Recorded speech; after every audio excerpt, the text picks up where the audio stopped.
Welcome to the lecture for Chapter 15 that looks at the use of radio and television in public relations. Research shows that radio reaches 92% of Americans daily, and television reaches 95% of Americans daily. Producing a message for audio and visual formats requires a different set of skills than simply writing messages.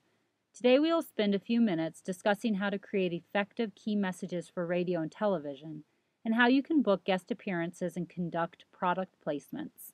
Let's begin by discussing audio news releases.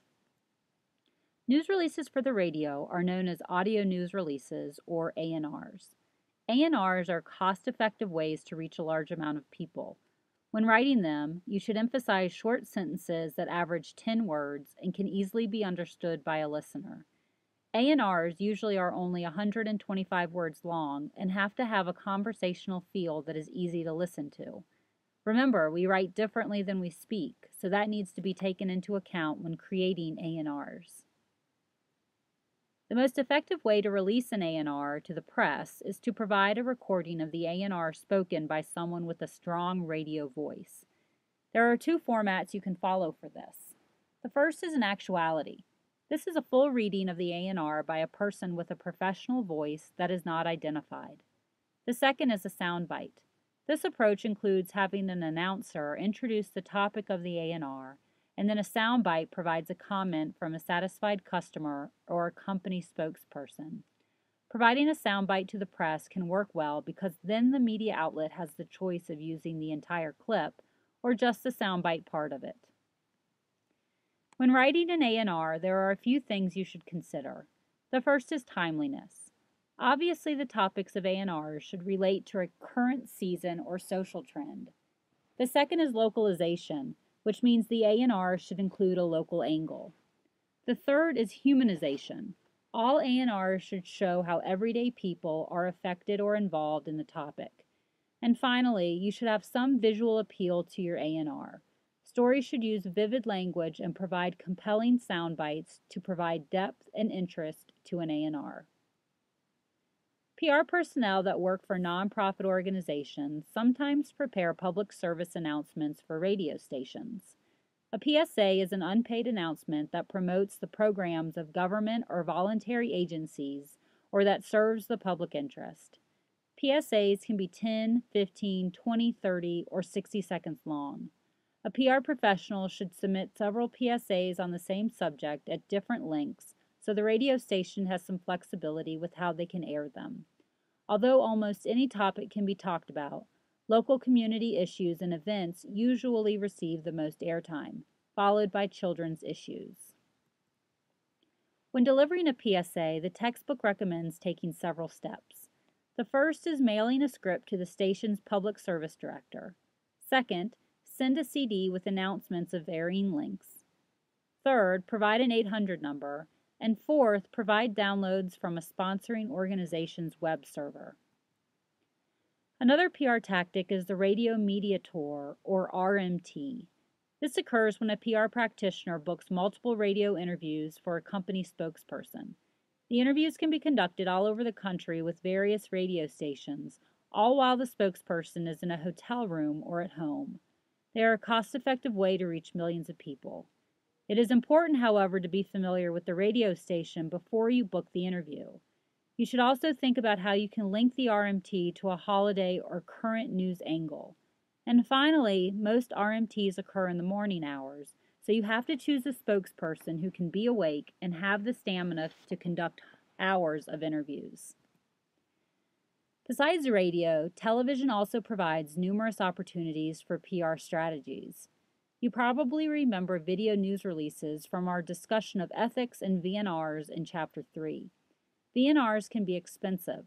Their costs can range from $20,000 to $50,000, but they are being used more because of their flexibility to be used on air or as a webcast.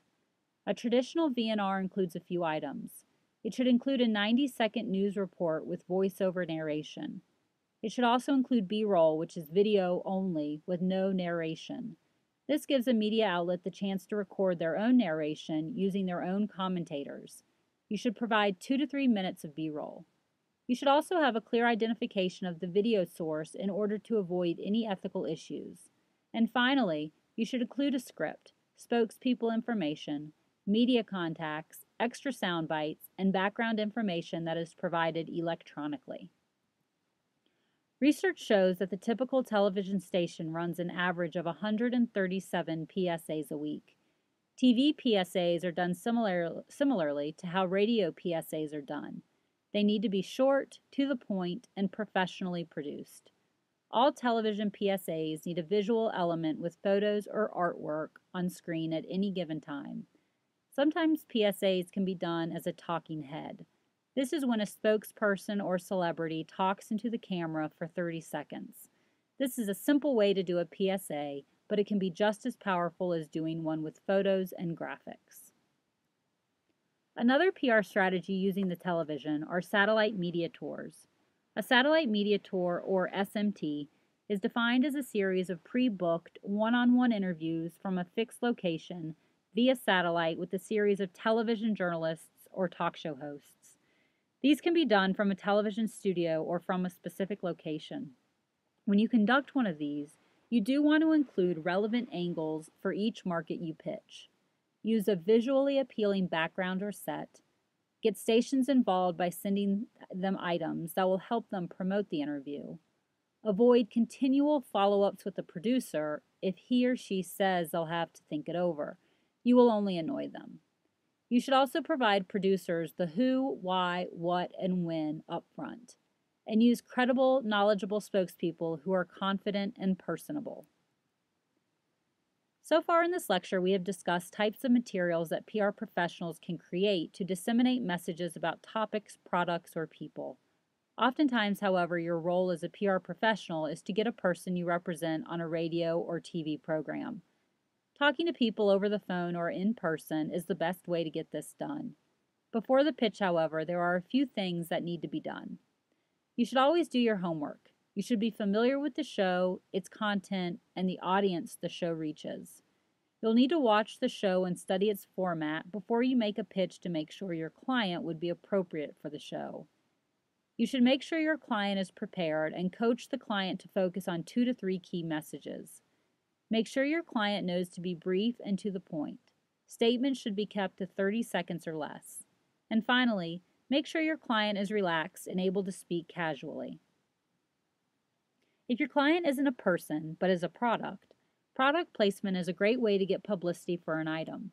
There are several ways to get a product placement in television, movies, and even game shows. Getting a product on a television show or in a movie can be great publicity, but it can also be expensive. Game shows, however, can provide a lot of promotion for however much the product costs. If a game show has 3 million viewers and the product you gave to the show is only a few $100s, that provides a great cost per viewer benefit. Besides placing products, PR professionals can also get TV shows to write about a certain topic.